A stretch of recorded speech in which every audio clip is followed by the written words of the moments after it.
May the words of my mouth and the meditations of all of our hearts be acceptable unto you, O Lord, our strength and our Redeemer.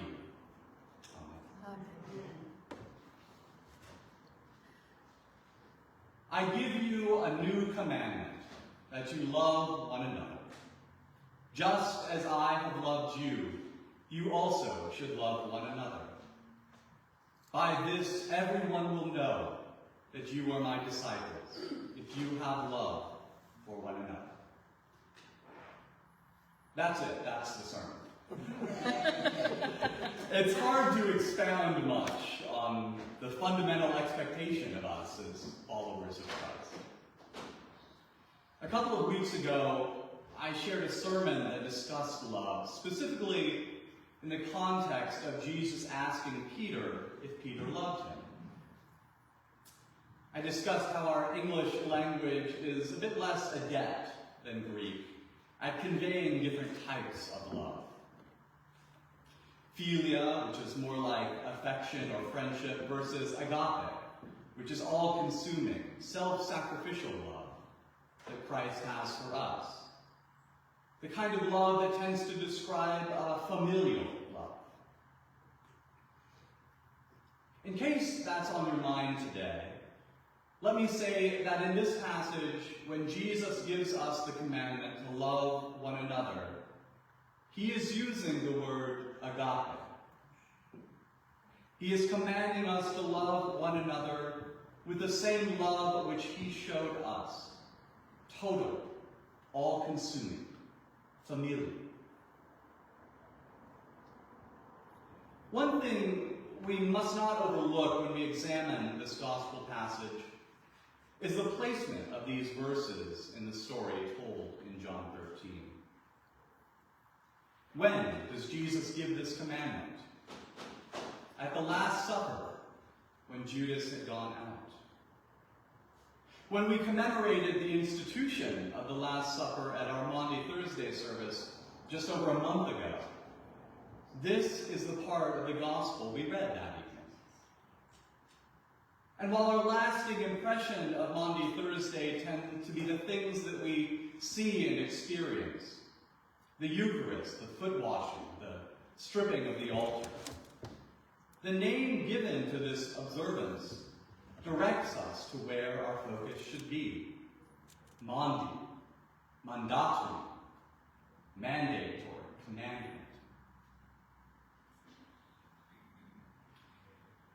However, neither the Maundy Thursday Gospel reading nor the one appointed for today include the verses that immediately precede this.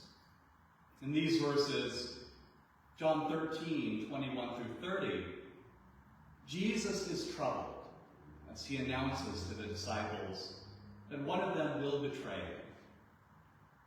He gives Judas a piece of bread and tells him to do what you need to do. The other disciples are confused by what is happening, and Judas leaves. The last verse before our gospel passage today sets the scene in a distinctly Johannine way. And it was night.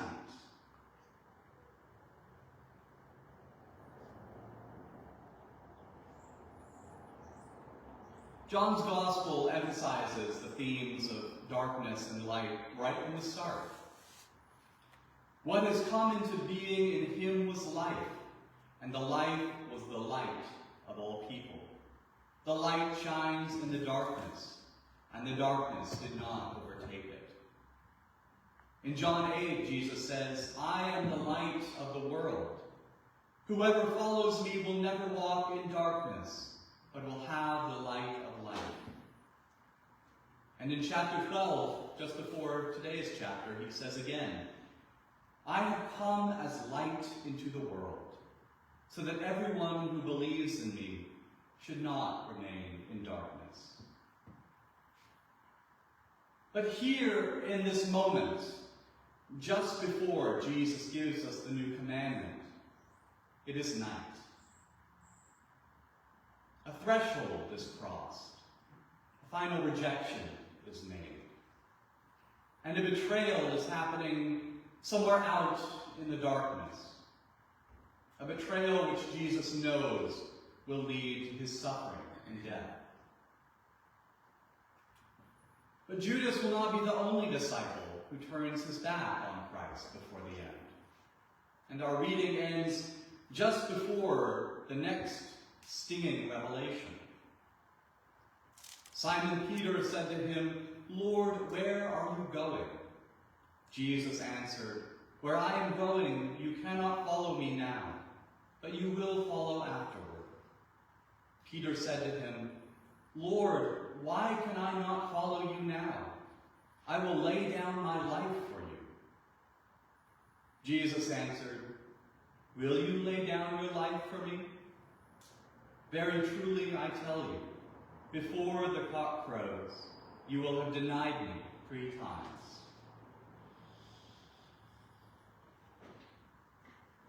And this is where we find Christ's unconditional familial love for us, wedged between betrayal and denial.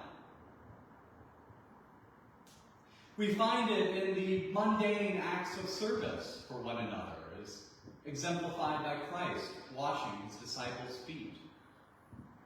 We find it in acts of profound, self-sacrificing heroism, like his suffering and death upon the cross for us.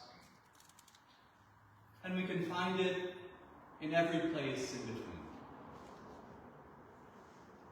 Christ gives it to Judas, who betrays him, and to Peter, who denies him. He gives this love to those who love him deeply, those who struggle to love him fully, and those who do not love him.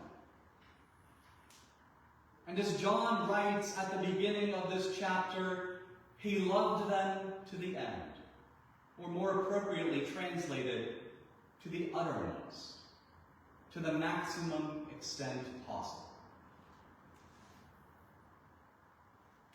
It is by this that everyone will know you are my disciples. It is not by our moral perfection, mastery of theological argument, or constant, unwavering faith. It will not be by how often we go to church or how much we pledge. It is by our love for one another. Jesus is asking us to do this very thing for which God made us, for which we spend our lives longing. This doesn't mean that this love, agape, is easy. Jesus expressed this love for us by willingly going to his death on the cross, but first he prayed in the garden, "My Father, if it is possible, let this cup pass from me." Some people are going to be harder to love than others. Some circumstances are going to make love harder. Some days we are going to need more love than we can give back. And that's all okay. Christ has lived as one of us and has personally experienced how difficult loving can be.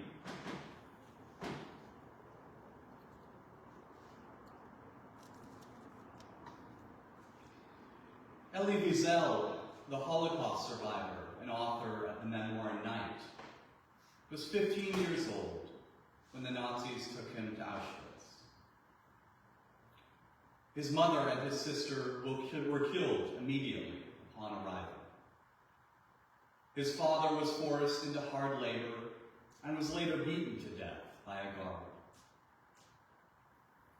In his later years, reflecting on his experiences in the camp and Nazi Germany generally, he came to believe that the Holocaust was able to happen not because of a small number of people who truly hated the Jews, but because of the much larger group of people who did not care what happened to them.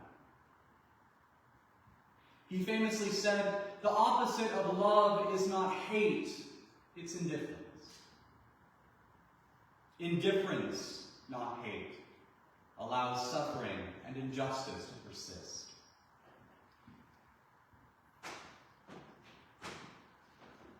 It is indifference that shaped Christ's ministry on earth. He ministers to those left to struggle in a society that does not perceive them as valuable. He harshly criticizes those who hide behind rules and traditions to avoid taking responsibility for those who suffer under them. And when an indifferent imperial government sentences Jesus to die as a common criminal, Jesus says, "I will die for the person that no one else can even be bothered to notice."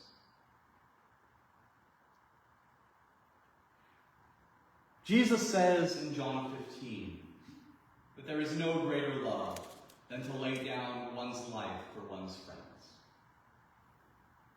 But that is not how love begins, at least not for us.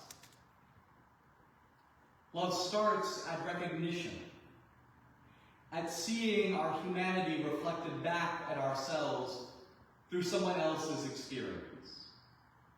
And it is nurtured with presence and commitment. Love begins with finding worth in another, not the worth that we ascribe culturally, but the intrinsic worth Christ sees in us all. That is when the agape can grow. Amen.